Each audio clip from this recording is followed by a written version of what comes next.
Farsight Enclaves, nearsighted fishmen.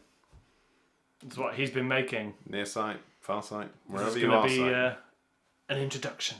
Yeah. Our 10th edition brand new armies. The first video of 2. Let's go.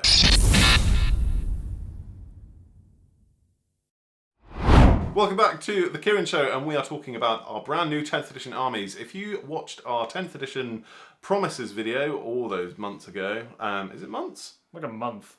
A month ago, like a year. weeks ago, you would have seen all of the things that we pledged to do. One of which We haven't done Titans yet. No, I don't want to do Titan. But yeah, one of the things that we did pledge was starting a brand new army. And in this episode, we're going to be talking about my brand new army. And in the next video, we're going to be talking about Kieran's brand new army, which is a doozy. But yeah, this one is all about the Farsight Enclaves. What I've started, my thoughts so far. Yeah, and the concept, because they're definitely, we can go straight into it, they're definitely different to your typical Farsight Enclaves. Enclaves, yeah, LeBron James. But yeah, no, I initially started, and if you remember, I think I mentioned it twice already on the show, I was going to do Farsight colours. Yeah, you're going to do box art. It's like you hit your head. And I'm not. So I hit my head again, and I've seen the light, and I'm not doing it. Well, you're still painting them red. I'm still painting them. As you'll see from pictures that yeah. will overlay this, they're still red. Yeah, absolutely right. The red is still prevalent. The red is still going to be like the main staple colour. However, they are a bit different. Yes. So, they're definitely got more of a wild vibe to them. Yes, and that all comes down to the lore aspect that I've tried to tie with them. So All whenever comes from one picture that you found, really, didn't it? It was just a wicked picture, which we'll put in this video. Oh, for sure. So I don't know if we can credit artists. We can probably track down and find them. Yes, it'll be in the description who made that picture. In the description. But yeah, so essentially the Tau are a very clean, very crisp army. Like the majority of the colour schemes I've seen are they're very nice. They're very heavy metal, and I hate that. So They're not, Tau suck. You suck. And I spent ages looking for like grimdark Tau, and there are some phenomenal pages and stuff on Instagram. I went on a big deep dive for sure. However, the Farsight Enclaves are one of those parts of the Tau that are a bit disjointed from the Tau Empire. So they kind of run around with Farsight, don't they? They do. So Farsight essentially is with his lump of tree wood. His lump of tree wood, the great tree wood sword. The great Deku tree. The Deku tree, very nice. But yeah, no, he's very, very cool. And essentially, since he's binned off the ethereals and effectively the... Get in the bin, more fish-looking people. So it's like, oh, hang on, this is treason. I ain't doing this. Communism. But yeah, no, just separating himself from the Tau Empire puts him in a very exciting place.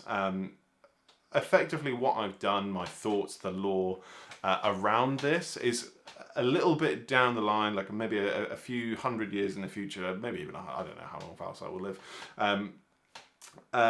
He and effectively the rest of the Farsight Enclaves are so removed from the Tau Empire that they are almost like they've renounced the ways that they would have potentially operated. So they're like a separate Tau Empire almost. Effectively, yeah. So they have had to start up from scratch with all of the rest of their comrades. I think it's called the Quevesa, where they bring in other members of other clans and creeds and species that fight alongside for the sense of the greater good. I couldn't remember if they actually do that with the Farsight Enclaves or not, but I'm definitely doing it with these because it's cool. You're definitely playing fast and loose with changing existing lore, though. But I love that. That's a good time. It's like a what if. Yeah, exactly, and that's what ultimately this is about. So the way I see Farsight is like he is a slightly unhinged character at the best of times. I think in the last two things that I've read, the most recent of which was the Arcs of Omen storyline, and when he's like wading through demons and orcs and stuff with his giant blade, and he can hear like the whispers of Khorne in his mind, where he's like, skulls for the skull throne, blood for the blood god, and he's like, no. He's like completely pushing it out. I was thinking, definitely not going Chaos Tau. I don't think that's cool. Doesn't work. No, it just doesn't work. So for me anyway, like I wanted to see where what are you going to do for the greater bad? Yes, dumb. Doesn't work. Doesn't work with Hot Fuzz quotes. What's the point? The greater bad. Wrong.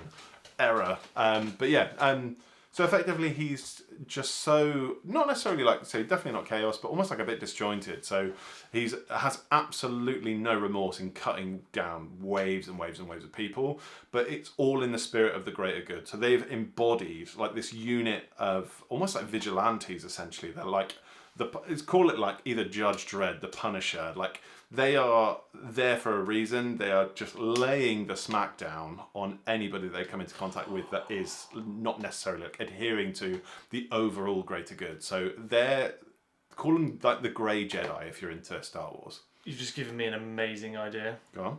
My army's going to have a Judge Dredd. Excellent, love that. So, from a Judicar. Don't ignore that. So speaking on the topic of Judge Dredd, so my idea was around play them hard, fast, like with breacher units and devilfishes running up the board, jumping out. There's now like a funky strat where you can, if you're being charged, you can jump back in the devilfish and head back up. Yeah, with the breacher pulse rifles are unreal. Strength 6, AP -1, hitting on 3s normally, potentially hitting on 2s, exploding hits with Callion in turn 3 or turn 2 if you have a, what they call Fireblade, nailed it.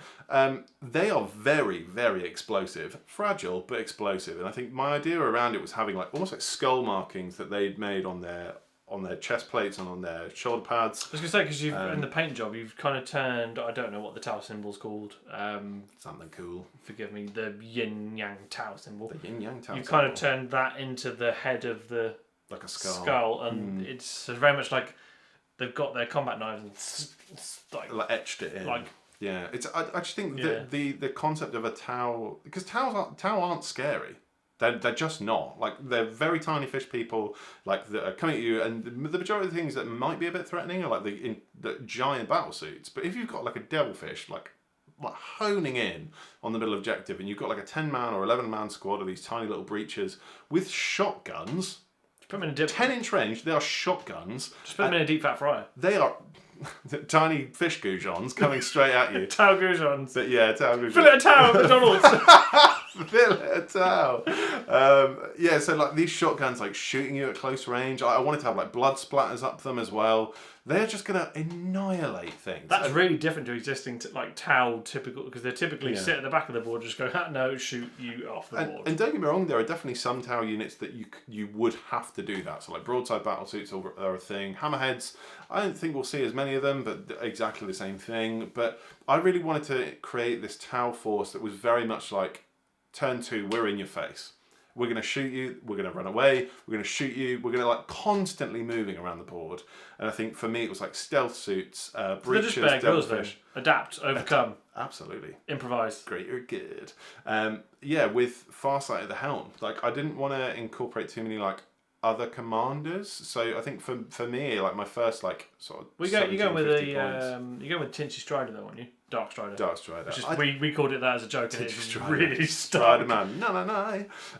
But yeah, no, I think Dark Strider is a weird unit. I think it's a weird model. I really like it. I think it's cool. No. I think Pathfinders were obviously very utilised in previous editions of the game, and I think for just utilising rail rifles on smaller units, it checks out. Whereas now rail rifles are hitting on 4s, 4 if they're guided, which is already a bit rubbish. And yeah, you're just going to get shot. So it just seems like a bad time. I think if you're going to utilise any anti-tank, obviously if you're a Tau player, please either correct me if I'm wrong or ultimately tell us all about how you utilise the anti-tank stuff. But for me, what I could see anyway is crisis battle suits. Absolutely, they're still phenomenal. Your what are they called? Broadsides at the back with 2 of those big chunky rail rifles, or the missiles if that's what you're into. The missile knuckles, I do like missile, that. That's so Gundam. Yeah, for sure. And then obviously there's things like the Rippy T and the What's the giant one with all Storm Surge. Storm Surge. Sure. That's a good segue into actually what I was going to ask you. So, are there any kits that you're looking at kit bashing or changing up to incorporate into that narrative? All of them. Which is feels like give me three. Feels like a cop out, sure. All of the Tau line, I'm going to change them. I'm going to change them. So I think just from an aesthetic point of view, you would have seen it on some of the models that are probably going to be on screen during this video anyway. But it's things like pelts, chains, so like sort of what the salamanders have in the like almost like they're not pelts, like skin feathers. No, not feathers, like the scales. What are they called? The salamanders have like skin. I don't know. Yeah, I'm sure you know what I mean. But yeah, so like try and make them a bit more like almost like trophy hunters, like.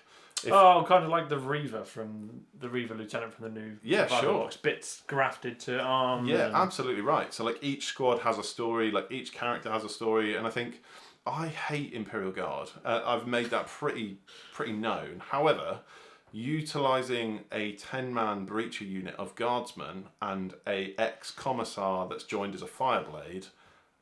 I was going to say, you're going to lean into there's that tidbits of lore, isn't there, where Cadians have gone, no, we're going to join up to...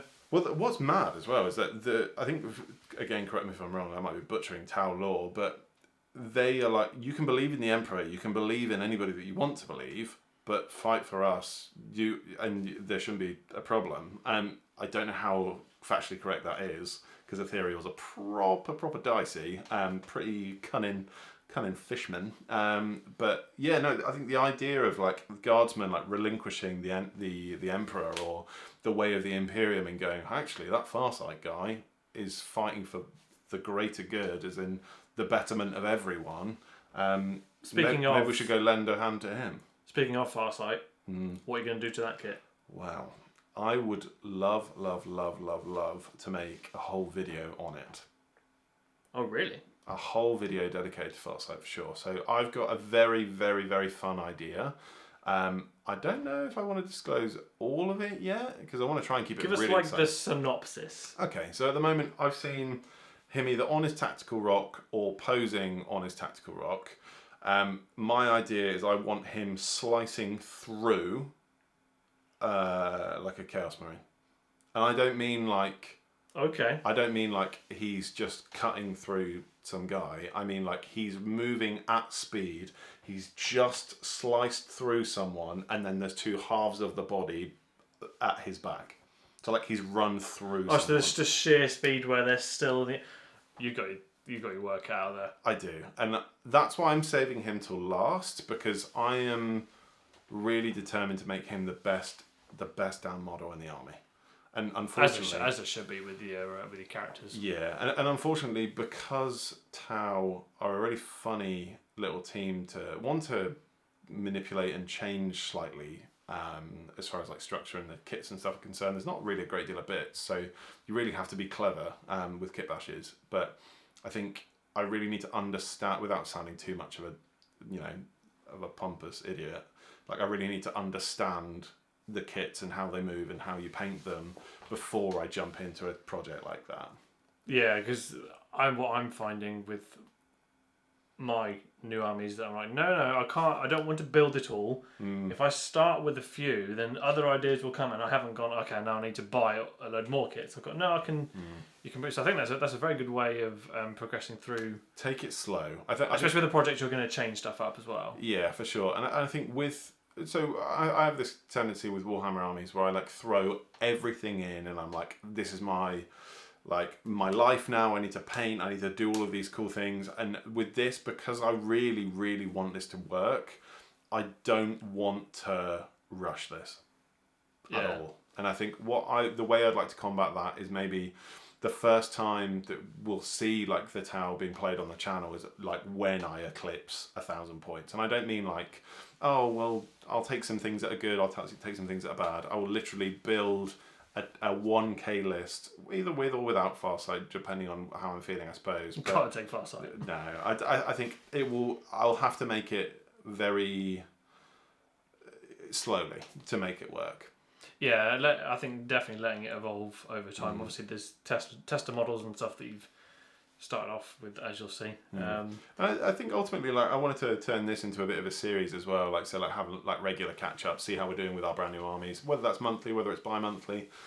Yours will be very exciting to see in our next video. Those eyebrows, man. They can't get any higher. We did come up with a really cool idea, and we will do a video series on it. We're going to kit bash a character for each other's army and present it to each other. Did you want to do the new armies? So you kit bash a Tau model, or would you rather kit bash a Chaos Wolf model? It's up to you. I don't necessarily want to do a Tau model because I don't like Tau, but anything I make is going to be infinitely rubbisher compared to the ones that the wolves have got. Don't forget you have to paint them as well. Maybe I'll go with the wolves. The wolves will be easier because they're chunkier. Something I have found with Tau is they are very, very, very small. Well, I think you're painting the Fire Warriors and stuff. Yeah, painting breaches. They're quite an old kit now. They are old, but they're also tiny. They're very, very fiddly. So painting models that small isn't something I've done before. So it's a whole, like, a brand new learning experience. I found that with the Drakari. Yeah. So I went from painting Primaris Space Marines to painting these little space elves. I mean, they're quicker to knock out, but it's definitely a mindset shift of I can't do these highlights as chunky because the panel is only this big. Yeah, I suppose my saving grace with Chaos Wolves is I went from painting oodles of black trim on white armour, and I mean loads of trim. Trim, true. Yeah. That sums up the whole Chaos Space Wolves. And now I'm not painting any trim, so as far as I'm concerned, like, it's just different. I really encourage that actually as well, like painting something different every once in a while, even if it's a single model. Fun fact actually, so it's my birthday next month, and my wife and I have been doing this thing for this is the second year now. So for my birthday, I'll tell her to go and buy me a kit that she thinks that either looks cool or I'd like to paint. Is she going to message me? She's already bought it. It's in my house.